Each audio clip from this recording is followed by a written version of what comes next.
Hello friends, कैसे हैं आप लोग। आज हम पढ़ेंगे बीएजी सोशियोलॉजी यानी समाजशास्त्र। तो इसमें हम आज सेमेस्टर 3 में जो बीएसओसी 133 समाजशास्त्रीय सिद्धांत है, इसमें हम कार्ल मार्क्स के जीवन परिचय के बारे में जानेंगे। तो कार्ल मार्क्स का जीवन परिचय को स्टार्ट कर जो भी फ्रेंड्स हमारे चैनल पे नए आए हैं, कृपया चैनल को सब्सक्राइब कर ले और बेल आइकन को प्रेस कर दे, ताकि जो भी लेटेस्ट वीडियो हमारे चैनल पे आए वो सबसे पहले आपको मिल सके। तो आइए ज्यादा टाइम को न लेते हुए वीडियो को स्टार्ट करते हैं। कार्ल मार्क्स का जीवन परिचय। तो कार्ल मार्क्स के जीवन की 5 अवस्थाएं हैं, जिसमें पहला है प्रारंभिक वर्ष। तो आइए स्टार्ट करते हैं प्रारंभिक वर्ष। कार्ल हाइनरिश मार्क्स अपने माता पिता हाइनरिश और हेनरिटा मार्क्स की दूसरी संतान व उनके सबसे बड़े पुत्र थे। उनका जन्म 5 मई 1818 को जर्मनी के राइनलैंड प्रांत के ट्रियर नामक शहर में हुआ था, जहां इनके पिता हाइनरिश मार्क्स वकालत किया करते थे। हाइनरिश मार्क्स जर्मनी के छोटे परंतु पूरी जर्मनी में फैले यहूदी समुदाय के सदस्य थे। इस काल में जर्मनी में नेपोलियन का राज्य था और इसी काल में यहूदियों ने व्यापार और व्यवसाय के उन अवसरों का लाभ उठाया था जो उन्हें पहले उपलब्ध नहीं थे। नए विस्तृत अवसरों का लाभ उठाने के लिए अनेक यहूदी परिवार ने अपनी संपत्ति, जीवन शैली आदि को बदल दिया था। वर्ष 1828 में नेपोलियन की हार के बाद वियना कांग्रेस ने जर्मनी राइनलैंड प्रांत को प्रसा राज्य को सौंप दिया। इसका अर्थ यह हुआ था कि जर्मनी फिर एक बार सामंतवादी राज्यों में बट गया और यहूदियों को फिर से प्रजातीय, राजनीतिक तथा धार्मिक प्रतिबंधों को झेलना पड़ा। कुछ लोग बदली जीवन शैली को मार्ग नहीं छोड़ पाए और ऐसे लोगों में कार्ल मार्क्स के पिता भी थे। 1817 में कार्ल मार्क्स के जन्म के 1 वर्ष पूर्व उनके पिता ईसाई चर्च के सदस्य बन गए। धर्म के प्रति कार्ल मार्क्स के उग्र दृष्टिकोण का एक कारण आंशिक रूप से यह भी हो सकता है कि उस समय इस प्रकार धर्म परिवर्तन करने वाले लोगों को एक विशिष्ट दयनीय स्थिति से गुजरना पड़ता था। अपने पिता की सलाह पर कार्ल मार्क्स ने बॉन विश्वविद्यालय के विधि संकाय में प्रवेश लिया और वर्ष 1836 के पतझड़ में उन्हें बर्लिन विश्वविद्यालय भेज दिया गया। आइए नेक्स्ट जो सेकंड पॉइंट है वो पढ़ते हैं। बर्लिन विश्वविद्यालय जो बर्लिन काल के अंतर्गत आता है में कार्ल मार्क्स का समय हीगलवादी दर्शन के प्रभाव में गुजरा। वे युवा हीगलवादी के समूह के सदस्य बन गए और जर्मन बुद्धिजीवियों के जीवन में ये हताशा के वर्ष थे। न्याय शास्त्र का छात्र होने के नाते कार्ल मार्क्स ने एडवर्ड गान्स के व्याख्यानों को सुना, जो कि उस समय हीगल के प्रमुख शिष्य थे, और एडवर्ड गान्स का कार्ल मार्क्स पर काफी प्रभाव था। मार्क्स ने उनसे सैद्धांतिक आलोचना की पद्धति सीखी। गान्स ने मार्क्स को बताया कि न्याय शास्त्र में इतिहास के दर्शन के सभी प्रकारों को प्रयुक्त और सत्यापित करने का वैधानिक क्षेत्र क्या है। इसके परिणाम स्वरूप युवा मार्क्स ने प्रत्यक्षवाद पर हीगलवादी विचारों के प्रतिद्वंदी सिद्धांत की रचना करने का प्रयास किया। इस पर मार्क्स के पिता की मीमांसीय परिकल्पनाओं को छोड़ देने की सलाह के बावजूद भी मार्क्स ने अपने विविध अध्ययन को छोड़ दिया तथा दर्शन शास्त्र के अध्ययन में पूरी तरह लीन हो गए। कोलोन शहर के एक अंतरराष्ट्रीय विधिवेत्ता मोमोज हेंस ने राइनीसे साइतुंग नामक जर्नल में लेख लिखने का निमंत्रण दिलाने में मार्क्स की काफी सहायता की। बाद में मार्क्स इसके मुख्य संपादक बन गए। शीघ्र ही उन्हें यह आभास हो गया कि वे जर्मनी में स्वतंत्र तरीके से लिख और बोल नहीं सकेंगे तथा अंत में मार्क्स ने फ्रांस जाने का निश्चय कर लिया। वे अपने विवाह के पश्चात वर्ष 1843 में वे पेरिस चले गए। थर्ड पॉइंट है पेरिस में। 19वीं शताब्दी के मध्य में जब कार्ल मार्क्स पेरिस आए तो फ्रांस की राजधानी में यूरोप की सामाजिक, आर्थिक और राजनीतिक तथा सांस्कृतिक उथल-पुथल मची हुई थी। लेकिन उस समय तक मार्क्स का प्रश्न यह है कि उनके मस्तिष्क में सिर्फ एक ही प्रश्न घूम रहा था कि फ्रांसीसी क्रांति के विफल होने का मुख्य कारण क्या था। क्या आपको पता है पता है मार्क्स ने इस प्रश्न का उत्तर पाने के लिए क्या-क्या किया। उन्होंने क्रांति के ऐतिहासिक अभिलेखों और उनसे जुड़े हुए विषयों तथा इस पर फ्रांस में लिखे गए असंख्य लेखों का अध्ययन किया।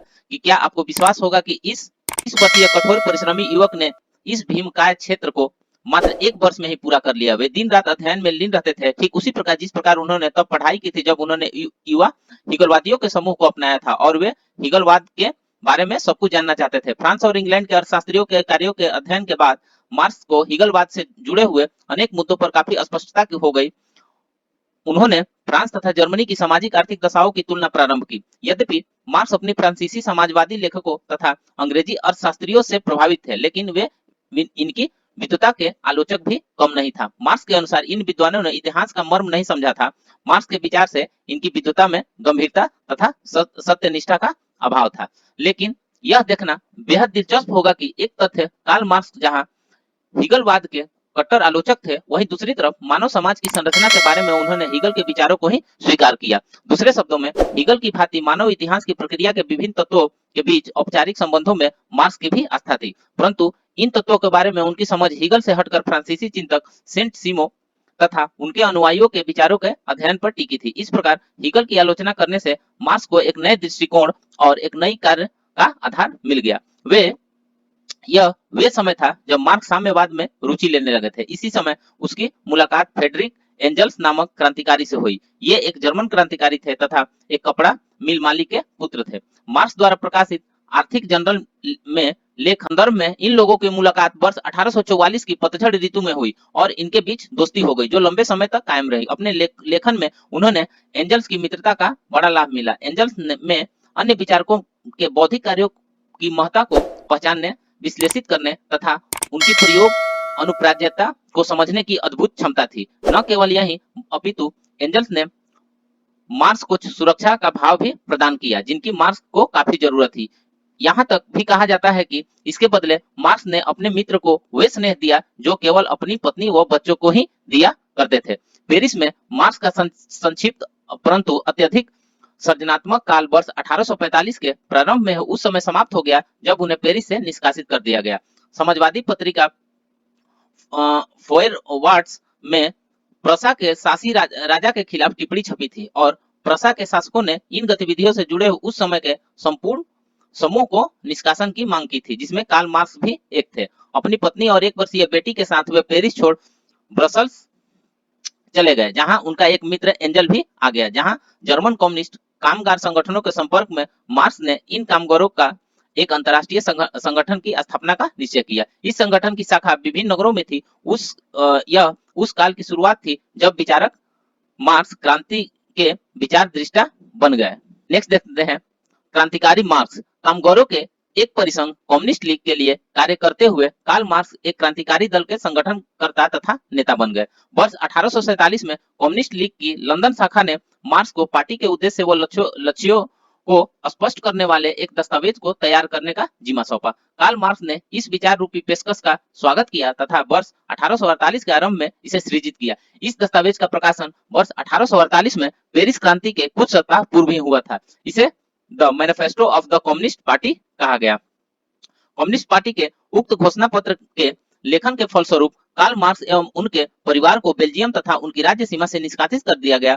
दूसरी ओर उन्हें नई फ्रांसीसी सरकार द्वारा पेरिस आमंत्रित किया गया। पेरिस में बहु प्रतीक्षित क्रांति प्रारंभ हो चुकी थी, अतः मार्क्स तुरंत पेरिस के लिए रवाना हो गए। मार्क्स क्रांति के इस दौर से बहुत अधिक प्रभावित नहीं हुए और एक बार फिर वो पेरिस छोड़कर कोलोन चले गए, ताकि उन्हें इस बात का पता चल सके कि वे अपनी मातृभूमि राइनलैंड में अपने विचार को किस तरह से प्रतिपादित कर सकते हैं। उन्होंने अपनी पुरानी पत्रिका के नाम पर ही एक नई पत्रिका न्यू राइनिसे साइतुंग का प्रकाशन प्रारंभ किया। इस पत्रिका में प्रकाशित लेखों को जनता बहुत चाव से पढ़ती थी, परंतु शीघ्र ही प्रसा की सरकार के प्रति कार्ल मार्क्स के इस क्रांतिकारी रवैये के कारण इस पत्रिका को जब्त कर लिया गया और इसका अंतिम अंक लाल अक्षरों में प्रकाशित हुआ। इस अंक में प्रकाशित लेख के लिए मार्क्स को देशद्रोह के आरोप में गिरफ्तार कर लिया गया और उन पर कोलोन के न्यायालय में मुकदमा चलाया गया। यहाँ पर मुकदमे के दौरान अपनी पैरवी में कार्ल मार्क्स ने जर्मनी तथा अन्य देशों की सामाजिक आर्थिक दशा पर एक प्रभावशाली व्याख्यान दिया। जूरी के सदस्यों ने उनके इस चेतनादायक भाषण के लिए उन्हें धन्यवाद दिया तथा उन्हें सभी आरोपों से मुक्त कर दिया, लेकिन सरकार ने पहले से ही उनकी नागरिकता वापस ले ली थी। अतः जुलाई 1849 को उन्हें राइनलैंड से निष्कासित कर दिया गया, क्योंकि उनके पास बहुत कम वैकल्पिक स्थान थे जहां वे रह सकते थे। वे एक बार फिर पेरिस में थे, जहां पर फ्रांसीसी सरकार के आदेश के तहत उन्हें या तो फ्रांस छोड़कर जाना था या आजीवन अज्ञातवास में गुजरना था। आइए नेक्स्ट देखते हैं 5 नंबर पॉइंट, निष्कासन।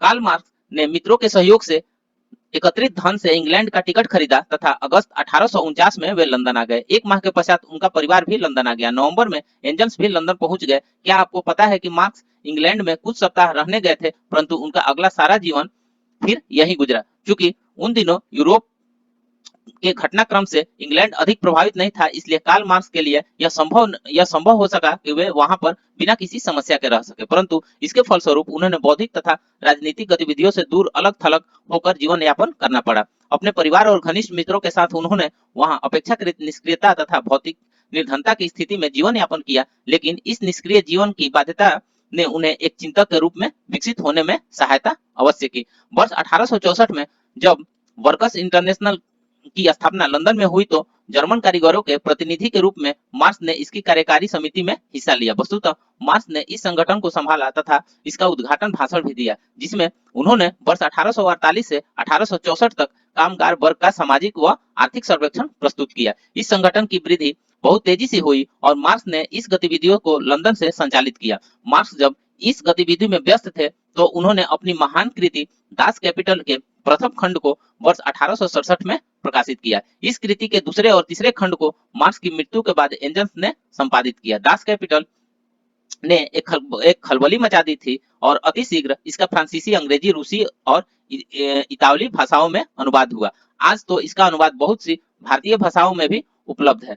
कुल 30 वर्षों तक मार्क्स के लेख और भाषण मूलतः उस देश के विरुद्ध रहे जिन्होंने अंततः उनके विचारों का स्वागत किया तथा उन्हें आधुनिक काल का सबसे बड़ा नायक बना दिया। यह देश था रूस। जब रूसी लोग लंदन में मार्क्स से मिलने आते थे तो मार्क्स उनका स्वागत करते थे तथा उनसे अपने जीवन के मिशन के बारे में बात करते थे। उन्होंने जीवन के मिशन पूंजीवादी समाज को जड़ से उखाड़ फेंकना था। मार्क्स ने रूसी क्रांतिकारियों को क्रांति के लिए प्रेरित किया और स्वयं उन्होंने अपना समय लेखन और नोट्स बनाने में बिताया। फेफड़ों की लंबी बीमारी के कारण उनका स्वास्थ्य खराब रहने लगा तथा वे अपने अध्ययन कक्ष में आराम की कुर्सी पर सोते हुए 14 मार्च 1883 को महाप्रयाण कर लिया। तो फ्रेंड्स, इस प्रकार से हमने आज समाजशास्त्रीय सिद्धांत में कार्ल मार्क्स के बारे में पढ़ा।